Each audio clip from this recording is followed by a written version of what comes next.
A visit to Victoria wouldn't be complete without a few days spent in Melbourne. It may be Australia's second largest city, but it is definitely Australia's cycling capital. I lived here about 7 years ago, and since then the cycling scene has definitely boomed, and it's understandable. It's got everything what cyclists need. It's got the roads, it's got the coffee shops, it's got the bike shops.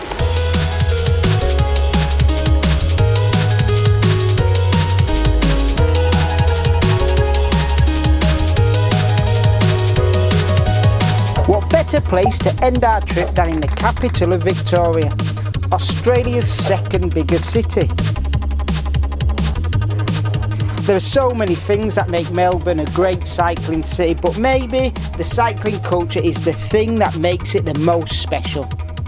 To see it firsthand, I headed out to join one of the city's famous early morning group rides on Beach Road.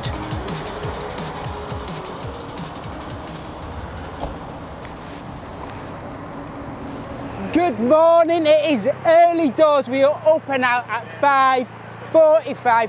I am here with a man who has more kits than Imelda Marcos had shoes. Correct. I am here with the Fresh Prince of Beach Road, the King of Beach Road, Lee Turner. You've got the Hollywood guide to Melbourne cycling. It's a huge group. Everybody looks slick, everybody looks fit. Yeah, Melbourne's very big on the fashion and cycling, and there's big numbers on the bunches. As you saw, there was a big bunch that left before we left, even earlier. Yep. So one great thing about Melbourne cycling is you never ride alone. There's always, particularly if you go on the Great Beach Road, there is always a bunch, always someone to sort of ride next to and have a chat. It really is champagne cycling in Melbourne.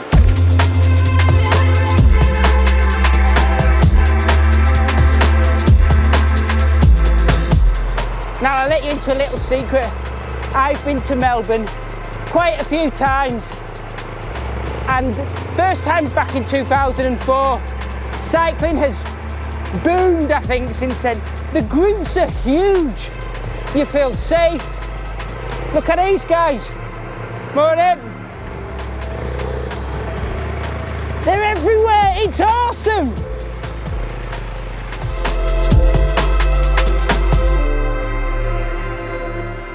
Okay, I have heard there is a north-south divide. That Yarra River separates the north side. Oh, the hipsters with the beards. What's it all about then? They're dreamers over there. they don't have the beautiful beach we've got. I don't think some of them shave their legs. They drink decaf soy, almond milk, oat milk latte. You get that too.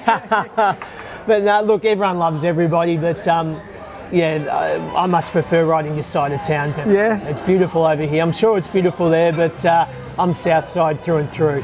Thanks, I'm going to get myself back to bed. I'm not used to these early starts. Take it easy. Thank you, beautiful. And if that wasn't enough riding for you, there's also a thriving inner city racing scene in Melbourne. After a good rest, I'm heading over to the Hawthorn Pit.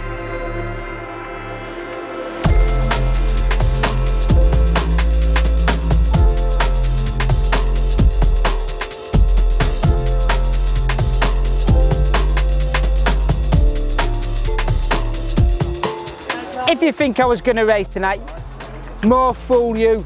Hell no, the legs aren't that good at the moment. I am saving them for tomorrow. We're off up into the hills outside of Melbourne. It's about an hour's ride to the base of them, and I know for a fact it's amazing up there. It's like Jurassic Park, gorgeous.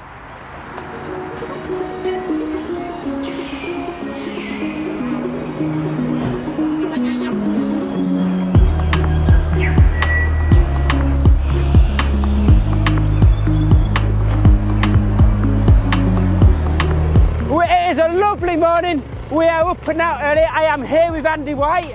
Andrea Bianco, but short call me Andy White. And we are in the Dandenongs, one of my favourite places to ride that I have been to in the past. So we're on the 1 in 20, which is pretty damn famous.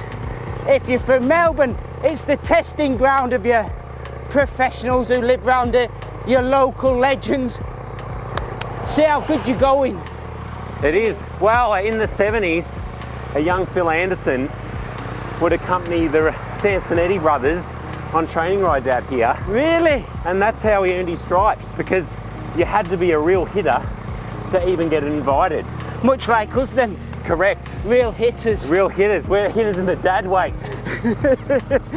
Well, we just rode through some ancient fern forests back there. I mean, these hills, I mean, you've got to think Australia is one of the oldest land continents, period.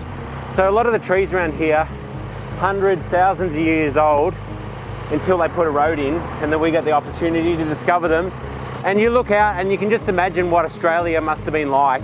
It is one of the areas I've found in Australia when I have visited previously that seems to have a network of tiny little roads that you can go off this way and that way and through to this little village. There's no planning. It was probably Joe building a road to connect with Bob's farm, and over time they wore a groove, because certainly the thing that makes these great riding roads is that they follow the contours, they go up and down. No engineer planned this, right? It's done, and it's our good fortune that makes these roads just amazing to ride and look at. They've been tarmac now, some are still gravel. Well, we're going to throw in a bit of spice to the ride.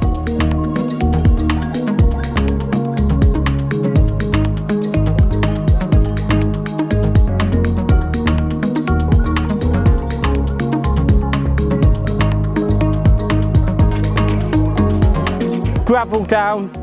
You've been talking about this coffee shop we've got to go check out. Yeah, I've got to get my number 5 in for the day, so let's make hay while the sun's still shining. Let's roll. Roll.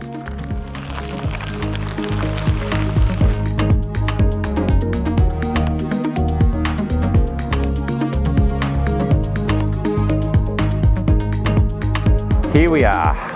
You claim this is the world's greatest coffee shop. This is the gold mine for your taste buds. This, Dave, I'm excited for you. I'm excited for me. I'm excited for my belly. Oh my god. Holy moly. Right, that could keep us going for the next 10k. Yeah, at least. Andy, you've been an absolute star today. Thanks, Dave. It's been entertaining. The variety around here is crazy. Like I said, in Melbourne, you've got the beach road, you got this.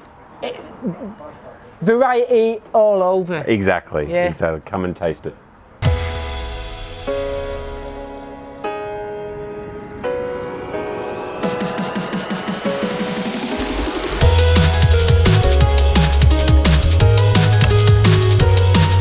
There we are. I've come to the end of my trip here in Victoria, but I've treated myself.